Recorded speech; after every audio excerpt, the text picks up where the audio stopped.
I had a recent home loan consultation call, and the person was lamenting about their experience with NACA. They said they had come across some of my videos and they wanted to reach out to ask me some questions about NACA's process. This video is to give you guys some insight into what you can expect when looking to do the NACA home buying program so that you're well aware of the process and some of the things that you will have to do, and you'll be prepared for that journey. Let's check it out. This is NACA Nightmares Part 1. Let's get into it. So we'll talk about 3 things. 1, spending money with NACA. 2, their inability to meet deadlines. And 3, peer pressure. So 1, NACA advertises that you don't have to spend any money out of pocket. However, that's just not true. Not only did my buyer have to pay for his own inspection, he had to pay for a specialized inspector to come out, such as an HVAC technician, and then NACA required the original inspector to come back out again and re-inspect. So altogether, my client ended up spending anywhere between $1,000 and $2,000 on inspections alone. Why would the program use the verbiage of no fees to get people to come in? I don't know.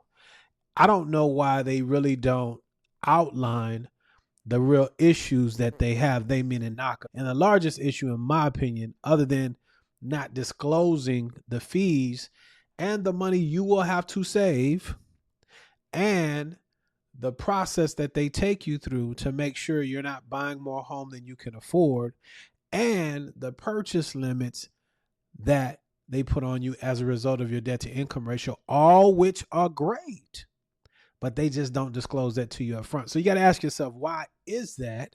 Why would they do something like that? And why do they not express the lack of employees that they have to help navigate the process? You're going to have some money, and it's going to take some time before you get anywhere near purchasing a home. If you understand that and you're cool with that, great. But no one understand, or if you're watching this and you're thinking about doing that program, make sure you ask these questions up front, or continue to look and watch out for videos like this. Let's continue. 2, NACA oftentimes struggles with processing applications and documents to meet deadlines.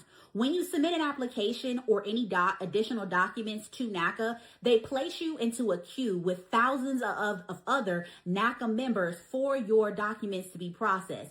This is how my client ended up with over 10 extensions, as well as being under contract for over 100 days, which makes it really hard for buyers. 3. Yeah, so I want to stop her there before she goes to 3. In that home loan consultation that I alluded to in the beginning of the video, the person told me it's been 2 years that they've been going through the approval process. They went through, I think they were on their 3rd counselor. I think that's what they call them. And just getting the runaround every time. But these are things that you guys will do to get a better interest rate or to save money. And you really have to look at the numbers and understand this process, because I said it in the beginning of the video. It's not this situation where you're just going to walk in and they're going to give you all this money. NACA is going to make sure that you qualify for that loan. They're going to make sure you have reserves, down payment, and closing costs. Although you don't have to come out of your pocket, but they're going to make sure you have them as reserves. And that's how everybody should buy a house. I'm not tripping on that. But as this professional was saying, nobody in their right mind is going to wait 100 days or 2 years for you to consummate or close on a deal.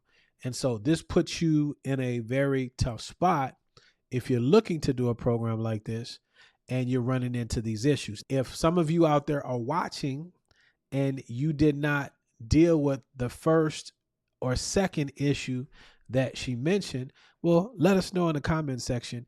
Let those know that want to use the NACA program.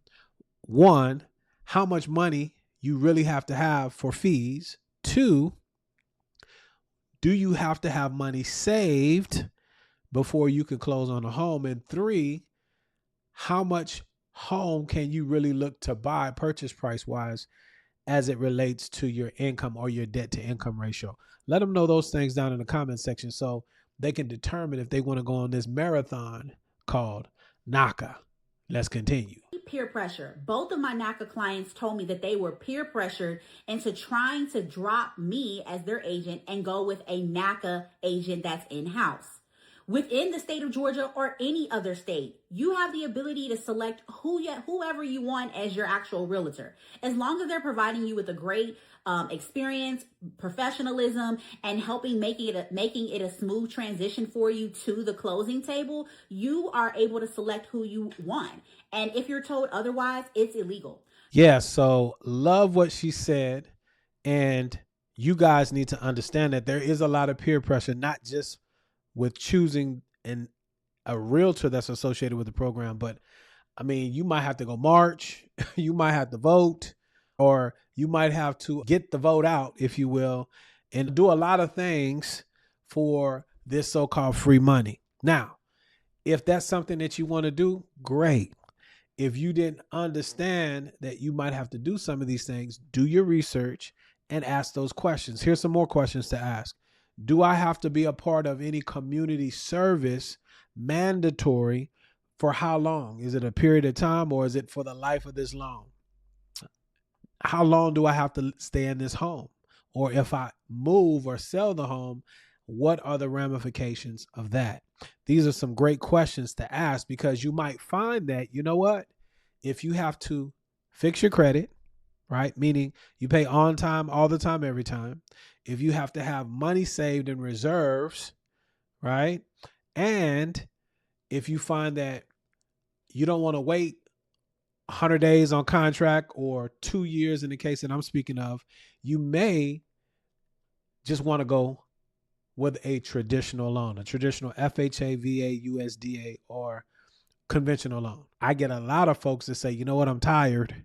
Let me go ahead on and buy this house because we're really ready to go. If that's you, then you might want to reach out to a lender.